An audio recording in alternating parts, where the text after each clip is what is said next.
Can you not? I can do this with you right there. No, get your foot out. Also, I wore my contacts today. Are you proud of me? I am what they would call a picky reader. I don't rate things 5 stars very often. It has to be one of the best books I've ever read in my entire life in order for it to be 5 stars. Okay, there are many categories that fall under 5 stars, but after like many years of my life reading, I don't even know how many. I have 1, 2, 3, 4, 5, 6, 7, 8, 9, 10, 11 5-star reads. Now, some of these were 5-star reads immediately. Some of these were 5-star reads after I read them again and realized these are indeed 5 stars. But I'm picky, and to a fault. And a lot of my friends get mad at me sometimes when I don't like the books that they like. But regardless, these are the books that I know for certain are 5-star reads for me. So.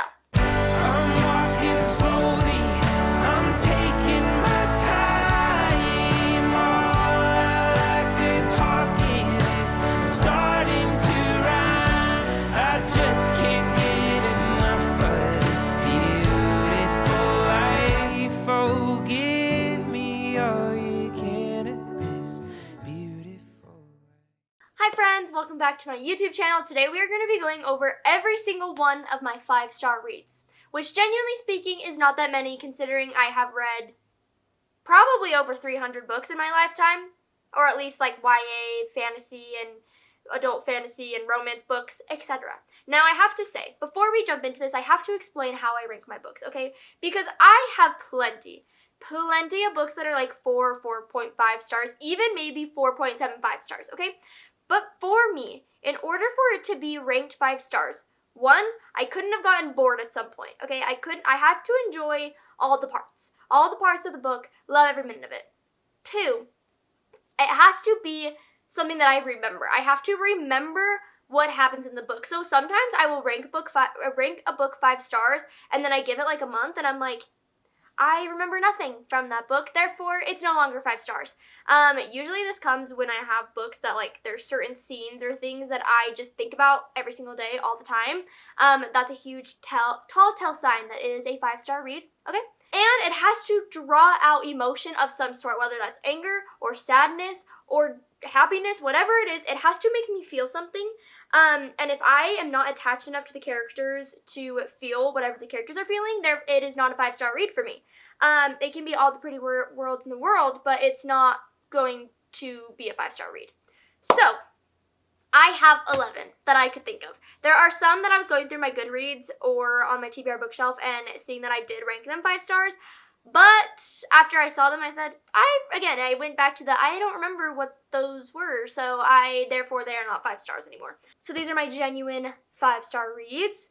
I also will say, and I will give one more side note, is that I feel like my 5-star reads for like fantasy are a lot different than my 5-star reads for romance. I feel like it's a lot easier to do a 5-star read for romance than it is for fantasy. I feel like I'm a lot more picky when it comes to fantasy. So when you're like, these don't really compare, I know, I'm aware. They're completely 2 different genres. So I also take that into consideration when I recognize what I'm reading. So a lot of these are 5-star reads, but also considering the fact that some of these are YA fantasy, some of these are adult fantasy, and some of these are romance. And those are all different things, okay? We are starting with an OG. Probably, definitely, my very first 5-star read in my entire life, and that is The One by Kiera Cass. This is the 3rd book in the Selection series. If you have never read the Selection series, what are you doing? It is literally such an OG YA book series. It came out when I was like in middle school, I think, and not a single person wasn't talking about this book. It was so good, life-changing of its time, okay? It is a girl who gets sent to the castle to basically be on The Bachelor, but for the prince. And there's a bunch of people, a bunch of girls there. It's very like, it was during the time of like dystopian age, so it's not necessarily fantasy, and it's not like to the extent of dystopian, but it definitely has dystopian aspects to it, which I find very intriguing. But this book right here, chef's kiss. I mean, come on now. Break my heart 1,000 times if you must. It was only your heart to break anyways. I literally just have that quote carved into my heart. It's so good. And I just think about so many scenes from this book so many times, and I just, nothing. I like the other books. Okay, I do. But this one, it just has some sort of crack cocaine in it that I will simply never get over. And therefore, that's why I literally about passed away because I was at an old bookstore and I found this hardcover copy, a first edition hardcover copy of this book. Is it anything special? No. The answer is no. It's a boring, normal book, but it is a first edition. I had to buy it. I had to have it. It's so good. I think it still had the poster in it, too. I feel like I'm really bright. I think that's probably a little better. Change up the lighting a little bit. Okay, going along with my YA genre, my first love was YA. So there's a lot of these books that are YA fantasy. Specifically, The Blood Trader, which again is the third book in the Prison Healer series. I don't know what it is about third books in series, I guess, but I love it. And again, it is one of those things that I just think about the scenes very, very frequently. And then I did a reread of it, and I was like, yeah, no. 5 stars. It just has, this book specifically, without spoiling too much about it, it just has a perfect balance of so many things. It has a good balance of romance, and then Lynette Noni is just truly a queen at plotting, and I have a hard time because I usually can guess plots. It's a superpower of mine, if I do say so myself. I feel like I'm pretty good at it. Maybe to a fault, and maybe that's not a good thing, but regardless, it is really hard for me to be surprised by a book, but this one, oh, it got me. It got me good. And even the second time I read it through, I knew what was coming and I still was like giddy freaking out. I was like, I literally can't believe this is happening right now. Okay? Absolutely amazing. I love the character arcs. I am attached to the characters in my heart and soul. And I just think, and I love the ending of it. It's just it is such a satisfying ending of like, that was tied with such a pretty little bow. And I'm so happy about it. I would love to see more about the characters, but regardless, no notes. Absolutely 0 notes, which is rare to find because I usually have lots of notes. Once I realized this is literally not in any particular order, maybe I should do these in order. Maybe we should keep going with the fantasy genre. Next, now this is random. I will say, can we count this as a book? Because it is a novella, but like, it was so good. It's this book right here, this little itty bitty book. Look at it. I have a tiny head, and it's barely bigger than my head. That's like the same size as my head. That's how you know. It's a little bitty guy. But this book, I have not cried harder in a book, I don't think. I was not prepared. And I think that is why it gets a 5-star read, is not even necessarily speaking is the story that interesting, but just the emotion that it pulled out of me. It was so bad, but so good. I was just so unwell. And I feel like if a book makes me so unwell, it's great. That's a great sign. So like, can we count this? Maybe it counts as like half of a book. It is like it is a 5-star half book, you know? Sure. Okay, I think we should do some romance. Actually, now looking at this stack, I realize that actually most of these books in this stack are fantasy books. Probably because I had a lot written down that were 5-star read romance books, but then I thought about it and I was like, I remember nothing from that book, so I took it off my 5-star list, so whoopsies. Now this one, I'm gonna be honest, I forgot about it for a second, but then when I thought about it further and I was making my top 2024 reads, I remembered how amazing this book was. And therefore, it became a 5-star read, which is The Things We Leave Unfinished. I mean, would I be me if I didn't have a Rebecca Yarros romance book on this list? No, I would not. And this is by far my favorite out of all of them. The plotting, chef's kiss.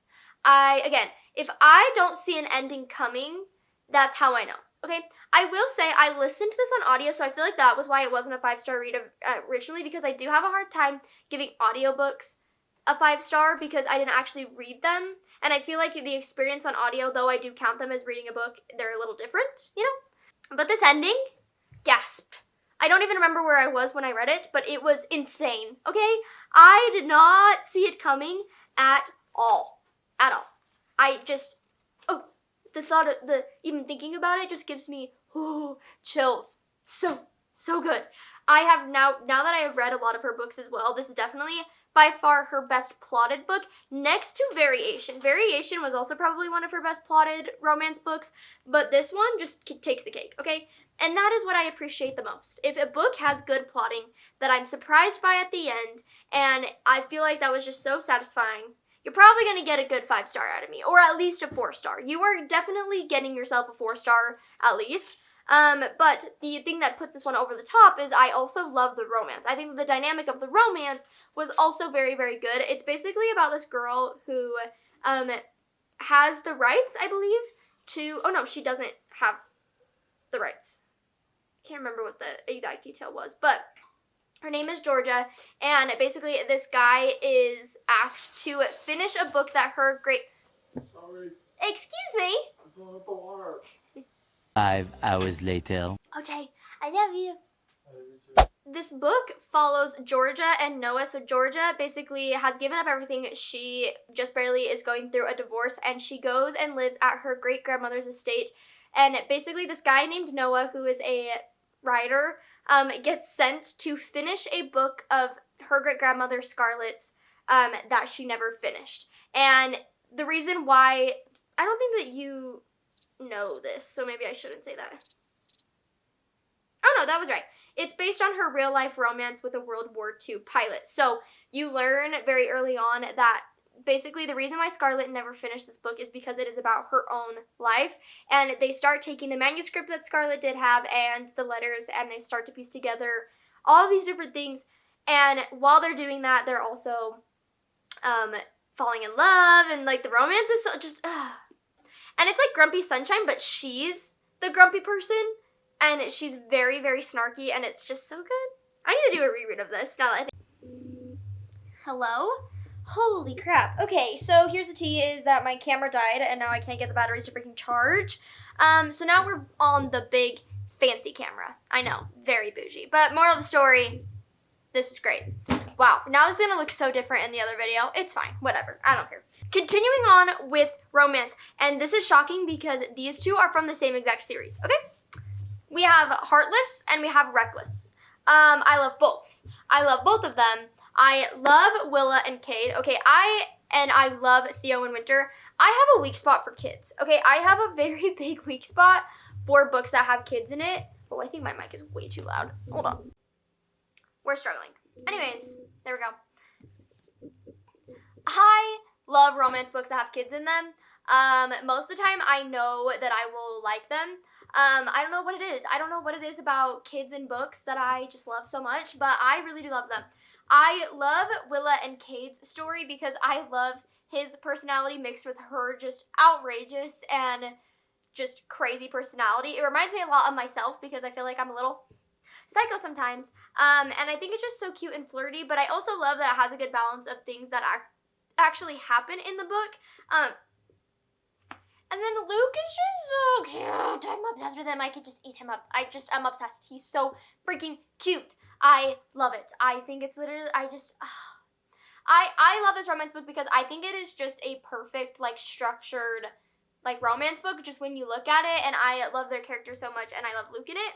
The reason why I love Reckless so much, which is funny because I feel like a lot of people don't talk about this, but I like Winter and Theo stories because I like romance books when there's a little bit of drama. Okay, I'm not a big fan of rom-coms. Oh my gosh, I have to sneeze. Oh my gosh. Holy. I'm not a huge fan of rom-coms. Okay, I need there to be a little bit of drama, and if the drama is we don't communicate or there's something stupid, then I'm not a fan, okay? With Reckless specifically, hold on, let me read the back to make sure that I don't spoil anything. Okay, yeah. Wow. The back of this is hilarious because that basically just summarizes basically only like 1/5 of the book. It's like literally like right at the beginning. That's funny. Yeah, to be fair, going into this book, not a clue. Had no idea what I was getting myself into, but we obviously already know the drama within Winter's life. I won't spoil that for you, but like we obviously know some of the tea that's going on in her life. And then also, oh wow, I can't even talk about this without spoiling it. Just trust me when I say that this book took so many turns that I was not expecting. But then we also get the drama. And then I also there is something about seeing Winter like just slowly melt away and have such a good character arc, which I love. I think it's so good. But then also, I'm just a big fan of the Golden Retriever boys, which is what Theo is, and I love it. But I love the Golden Retriever boys that also have that hint of like, you touch her and I kill you type of vibe. So, you know, I take both. I like when I like it when I have a little bit of balance of both. I like having both of them.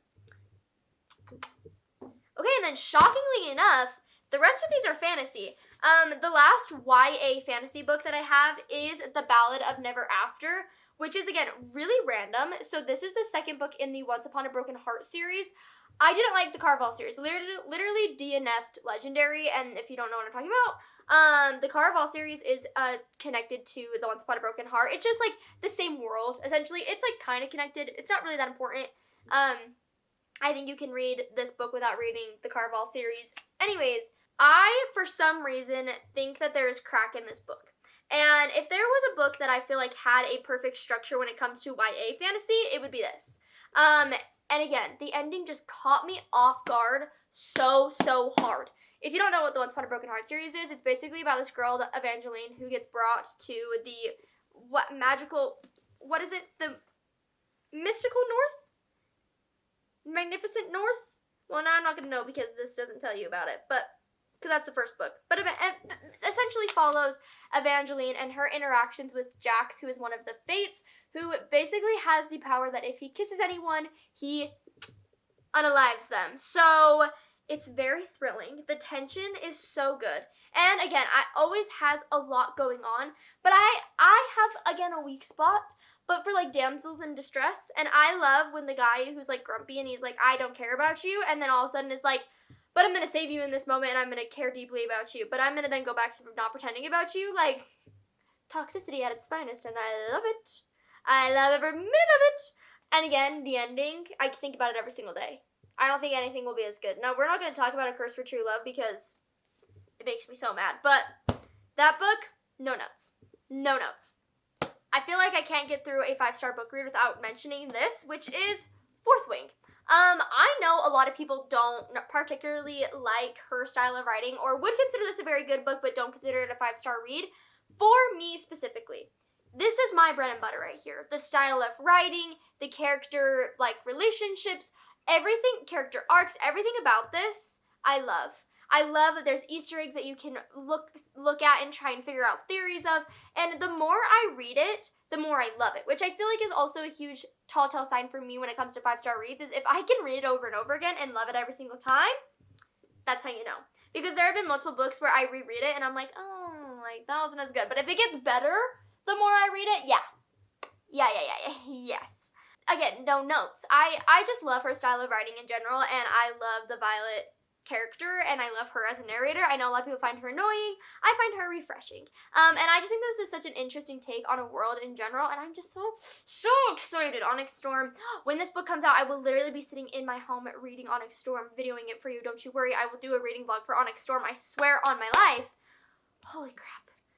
I am just so excited. Also, I feel so special because I have the first edition of Fourth Wing, which is just so sick. Because I literally walked into Barnes & Noble the day that that Fourth Wing came out, when not a single person knew what it was yet. I just saw it on the table and I was like, oh, those are cool and the cover looks cool. Yeah, sure. Didn't have a clue what it was. I consider myself an OG, if I do say so myself. My last 3 5-star reads are books by the same author. I would not be who I am today if I didn't have Sarah J. Maas on my side, okay?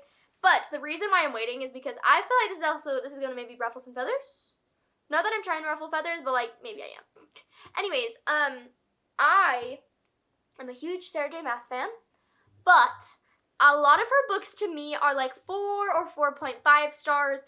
I actually don't deeply love a lot of her books, but I think it also has to do with the fact that I am so deeply and emotionally tied to the characters and their story arcs that I become the most picky with her books. So take this with a grain of salt, because I am extremely picky when it comes to her books, okay? The entire ACOTAR series, though I love a lot of them, are 4.5 stars. I don't have any 5-star reads within the ACOTAR series. I love them, but the more I think about it, the more I'm just like, they're really, really, really good. They're just not 5-star reads for me. A 5-star read for me, though, is House of Earth and Blood, which is, I know, I'm aware, so random, okay? I'm fully aware. But the more I read this, and every single time I read it, the more I love it. Like, I love the characters, I love the storyline, I love the ending where we get just so many different things. I mean, she's a queen at plotting, but this is probably one of her few books, I feel like things were happening throughout the book and not just the last 100 pages where she typically has a habit of doing.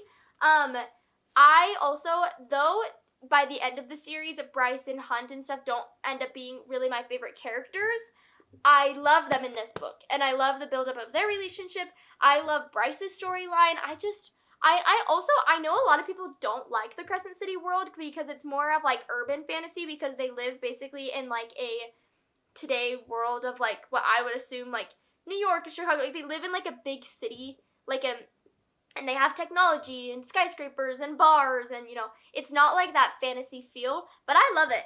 I think it's really fun. I think that it is just such a fun take on a fantasy world and these characters about, you know, Faye, that she's already written about in 2 other book series. Like, I just think that you had to have done something a little different, and this is definitely doing something a little different, and I loved it.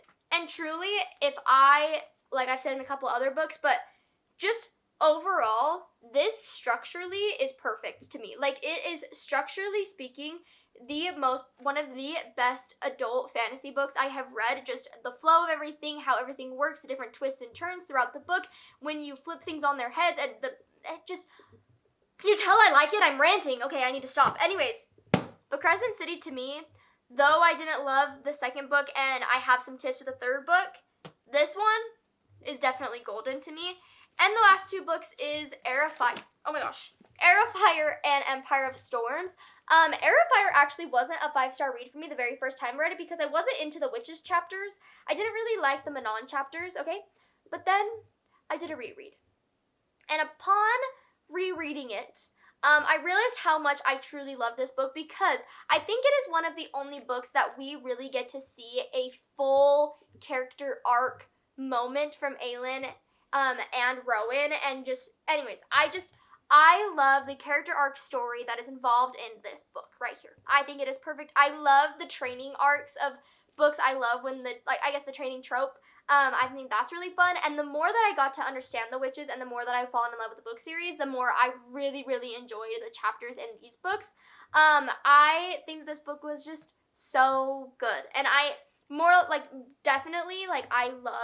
the Aelin storyline the best and the Aelin chapters the best in this book, but I learned to love the other chapters as well, and I have no notes for this. And then Empire of Storms, I mean, this is just an OG 5-star read immediately, rip your heart to shreds, gonna cry my eyes out moment.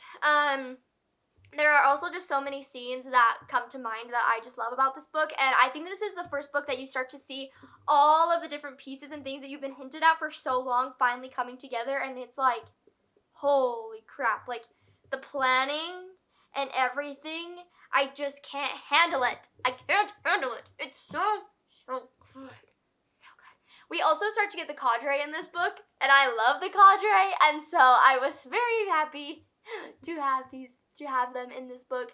I love Fenris. Fenris is one of my favorite characters. I love him so much. So I'm super excited. Not super excited. What am I saying? I went on autopilot there for a second. Wake up! We're almost done. I love this book.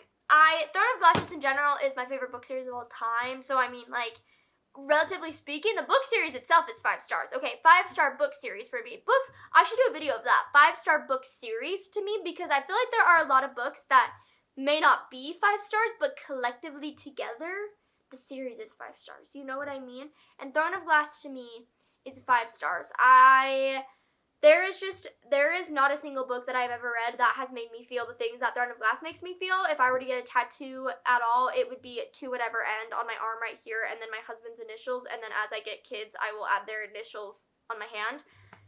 But, like, because there is something that speaks to me so well from the Throne of Glass series, and I can't get over it. Okay, that's all. I'm gonna get off the stepping stool high horse that I am currently on. That is enough. Anyways, But those are all of my 5-star reads. I'm hoping to obviously add to that this year. I have a lot of 4 and 4.5 star reads, so if anyone would want to see my 4.5 star reads, let me know. Because there are definitely a lot more of those, but thank you guys so much for watching this week's episode. I'm so excited to continue doing BookTube. It's been really fun. Make sure that you subscribe and leave a comment down below what you want to see from me. And also comment down below what your 5-star reads are, because I'm curious. Because I want to know what everyone else is. And if you agree with me, if you think these are 5-star reads, or if you're like, Abby, you're a psycho. But thank you guys so much for watching, and I love you all, and have a good week. Mwah! I really wish I had something cool to say at the end, like something to call you, or be like, bye besties. No, not that one.